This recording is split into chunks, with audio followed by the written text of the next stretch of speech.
Ideology हम लोग से मिलती है, इसलिए भी जो कुछ खास लोग हैं उनको भी पैगाम देंगे। तालिबानी वीडियोस भी वो अक्सर देखा करता था, घर पर प्रैक्टिस की थी। इस एंगल पे भी जांच की जा रही है कि क्या इसका कनेक्शन किसी आतंकी संगठन से भी था। जैसे उसने मेरे पति को मारा, उसको भी ऐसे मारना चाहिए। तो ऐसी मानसिकता इसमें कतई स्वीकार नहीं है, बर्दाश्त नहीं है। और पुलिस को कार्रवाई करनी वो भी करेगी, सरकार के स्तर पर जो कदम उठाया जाना चाहिए वो भी उठाया जाएगा।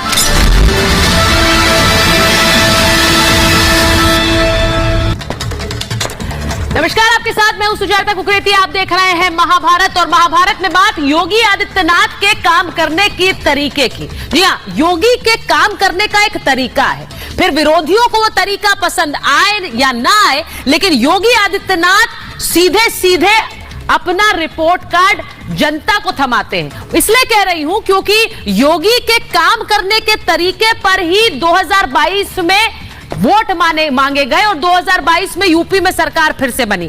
अब सवाल यह है कि योगी के काम करने के तरीके पर विरोधी सवाल उठाते हैं, लेकिन उन सवालों पर आज बात करूंगी क्योंकि यूपी में इस वक्त दो बड़ी खबरें हैं। एक तरफ लाउडस्पीकर हटाने का अभियान चल रहा है जो कि शुरू तो हुआ है 23 तारीख से और दिसंबर तक चलेगा। साफ कह रहे हैं योगी आदित्यनाथ, लाउडस्पीकर नहीं, दीप जलाओ, क्योंकि आज देव दीपावली है और उसकी भी तस्वीरें योगी आदित्यनाथ की आई। वो किस तरह से लाउडस्पीकर, मंदिर हो, मस्जिद हो, सब जगह से अवैध लाउडस्पीकर हटाए जाएंगे और देव दीपावली की ये तस्वीरें भी आपको दिखा रही क्योंकि आज अहम दिन है और वहीं योगी आदित्यनाथ है। वहीं दूसरी तरफ अगर लाउडस्पीकर नहीं, दीप जलाओ तो अपराध पर डंडा भी चलाओ। इसलिए कह रही हूं क्योंकि लारेब हाशमी ने जिस तरह से बर्बरता की और जिस तरह चापड़ से कंडक्टर पर हमला किया, उसके बाद तुरंत कार्रवाई हुई, गिरफ्तारी हुई और फिर भागने की कोशिश हुई तो एनकाउंटर भी किया। वो लारेब हाशमी जिस पर अब जांच चल रही है। लेकिन सवाल यह है कि योगी के इस एनकाउंटर स्टाइल पर विरोधी सवाल उठाते हैं और उन्हीं में से एक है अखिलेश यादव, जिन्होंने बहुत बड़ी बात आज कही। मैं उस पर आऊंगी, लेकिन पहले आपको दिखाती हूं कि वो सारे एनकाउंटर जो पिछले कुछ महीनों में हुए हैं, जिनको लेकर विरोधी सवाल उठाते हैं, लेकिन बाबा का इंसाफ सीधे सीधे पकड़ो और अगर भागने की कोशिश करे तो एनकाउंटर से भी गुरेज नहीं है पुलिस को। जितेंद्र जो कि ऑटो से छात्रा को खींचा था, इसने गाजियाबाद की यह घटना है और वहां पर कैसे तुरंत कार्रवाई की गई। शाहबाज और फैजल, छात्रा का दुपट्टा खींचा, उस पर बाइक चढ़ा दी, वहां पर भी पुलिस ने कार्रवाई की। अनीस, महिला कांस्टेबल से बर्बरता की यह घटना अयोध्या की थी, वहां पर भी एनकाउंटर इंसाफ हुआ है। ये वो सारी घटनाएं हैं। सुमित, युवती से रेप की कोशिश की थी, नोएडा की घटना है।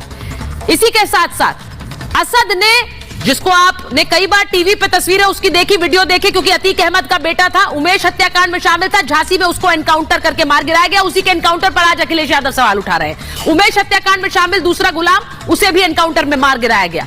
वहीं विजय और आशीष, सर्राफा कारोबारी से 2 लाख की लूट की थी, उनको भी, उन पर भी एनकाउंटर। अब सवाल यह है कि क्या अपराधी पर एनकाउंटर वाला जो एक तरह से कार्रवाई है उस पर सवाल विपक्ष क्यों उठाता है? क्या वो तरीका गलत है? क्या योगी गलत है?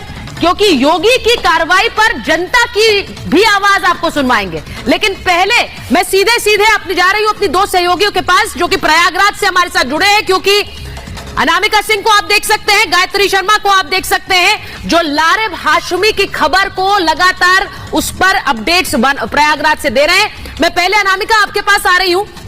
योगी के स्टाइल ऑफ फंक्शनिंग को लेकर कई बार सवाल उठाए जाते हैं, लेकिन योगी आदित्यनाथ बिल्कुल क्लियर है, हिसाब करना है और किसी भी तरह का कानून के खिलाफ अगर कोई जाएगा तो वो बर्दाश्त नहीं किया जाएगा। लाउडस्पीकर भी हटाए जा रहे हैं वहां यूपी में, तो वहीं दूसरी तरफ लारेब को लेकर भी एक सख्त संदेश है।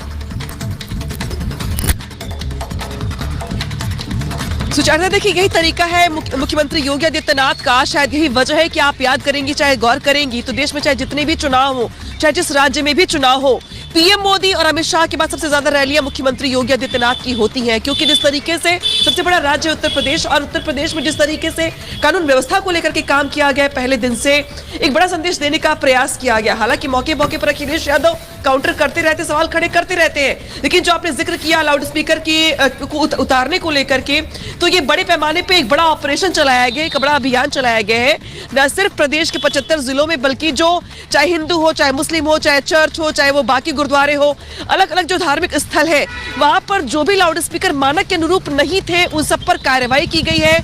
जिनकी स्पीड बहुत ज्यादा लाउड थी उनको स्लो किया गया है, कम किया गया है। जो नहीं मान रहे थे वहां से स्पीकर उतार दिए गए हैं। तो यहाँ पर ये कार्रवाई की गई है। दूसरी ओर देखिए आप, लारेब हाशमी जिसने जिस तरीके से जघन्य अपराध को अंजाम दिया था, उसको लेकर भी जो धरपकड़ एटीएस की वो लगातार जारी है। इस घटना को अंजाम देने के 24 घंटे के अंदर ही लारेब को गोली मार दी जाती है, उसके पैर में गोली लगती है, उसके बाद पुलिस उसको अपनी हिरासत में लारेब लेती की है। तस्वीरें लगातार जारी, यानी कि कार्रवाइयों का जो दौर है वो 24 घंटे के ये अंदर तस्वीरें ही दिखाई देनी शुरू। ये तस्वीरें अनामिका जब आपसे बात कर रहे हैं तो योगी आदित्यनाथ की ये लाइव तस्वीरें चला रहे हैं, क्योंकि वो वाराणसी में है और वाराणसी में देव दीपावली इस वक्त उसी के लिए पहुंचे हुए हैं। वहां पूजा उन्होंने की, उसकी भी तस्वीरें आपको दिखाई। योगी आदित्यनाथ, जैसा मैंने कहा कि उनके काम करने का तरीका बिल्कुल क्लियर है। लाउड स्पीकर अवैध नहीं चलेंगे तो नहीं चलेंगे, वो हटाए जाएंगे मस्जिदों से भी, मंदिरों से भी। और इसीलिए आज जहां एक तरफ लाउड स्पीकर चल रहे हैं, हटाए जा रहे हैं, तभी हम कह रहे हैं लाउड स्पीकर हटाओ, दिए जलाओ, ये संदेश है। और दिए यानी कि लोगों के जीवन के दिए जलाइए, इस तरह से अवैध काम मत करिए, और फिर वो क्राइम भी क्यों ना हो। गायत्री के पास जा रहे हैं क्योंकि लारेब की खबर ने जिस तरह से सन्न कर दिया पूरे देश को, गायत्री, उस पर आप लगातार रिपोर्ट कर रही हैं। लारेब को लेकर अभी भी एटीएस जांच कर रही है। उसने जिस तरह से ये बात रखी कि उसको निशाना बनाया गया, उसे ऐसी बातें कही गई जिससे उससे गुस्सा आ गया, लेकिन उसकी शक्ल पे कोई मलाल नहीं है और ना ही कोई डर है इतनी बड़ी घटना को अंजाम देने के बाद भी। क्या आसान होता है चापड़ से किसी को मार देना? बिल्कुल। और देखिए, एक सामान्य व्यक्ति ऐसा बिल्कुल नहीं कर सकता। और फिर लारेब की अगर बात करें तो उसने बाकायदा घर पर उसकी प्रैक्टिस की थी। यह भी जानकारी मिल रही है कि उसका विवाद तो 3 दिन पहले हुआ था, वो भी वो ऐसा दावा कर रहा है। उसमें कितनी सच्चाई है ये भी अब इन्वेस्टिगेशन का विषय है। लेकिन लारेब ने कहा था कि कंडक्टर के साथ उसका झगड़ा हुआ था, पैसों को लेकर झगड़ा हुआ था, और 3 दिन तक वो लगातार रेकी कर रहा था। 2 दिन तक उसने रेकी की, 2 दिन तक उसने बस का भी पीछा किया। वो जगह तलाशने की कोशिश कर रहा था कि जहां पर कम भीड़ होगी वहां पर वो इस घटना को अंजाम देगा ताकि वो आसानी से फरार हो जाए, और उसने किया भी वैसा। लेकिन 24 घंटे के भीतर योगी की पुलिस ने उसको धर दबोचा, और कानून के दायरे में रहते ही देखिए एनकाउंटर हुआ है। क्योंकि पुलिस की तरफ से जो दावा किया गया, पुलिस ने साफ तौर पर कहा कि वो भागने की कोशिश कर रहा था, पुलिस पर हमले की कोशिश कर रहा था, उसके पास बंदूक भी थी, और उसके बाद ही पुलिस ने आत्मरक्षा में गोली चलाई, जिसके बाद उसके पांव में गोली लगी। अब नैनी जेल में फिलहाल लारेब को बंद कर दिया गया है। लेकिन सबसे बड़ा सवाल यह कि आखिर उसका मकसद क्या था।